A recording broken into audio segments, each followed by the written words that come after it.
অনেক সময় আমাদের লোকালয়ে সুন্দরবন থেকে বাদ চলে আসে। সেই বাদকে আমরা যারা মিটিয়ে না মানি, তাদেরকে যারা আমরা ধরে বন বিভাগের কাছে, কর্তৃপক্ষের কাছে হস্তান্তর করি, এই জনসচেতনতা সৃষ্টি করার জন্য আমরা এই বাঘ মহারণ অনুষ্ঠান আয়োজন করছি। আজকের এই আয়োজন আমি তাদেরকে ধন্যবাদ, কৃতজ্ঞতা জানাই। এই উপকূলীয় 19টি জেলা রয়েছে।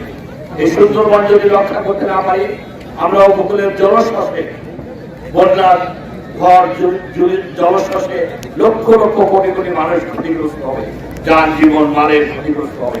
এই সুন্দরবন 19টি জেলা কোটি কোটি মানুষের জীববৈচিত্র্য, জীবনমান, জীবন যানবাহনের সম্পদ রক্ষা করেছে রয়েছে। আর এই সুন্দরবনের সবচেয়ে গুরুত্বপূর্ণ প্রাণী হল বাঘ। গরিব কুমির জীববৈচিত্র্য আমরা রক্ষা করতে না পারলে সুন্দরবনের অস্তিত্ব বিপন্ন হবে।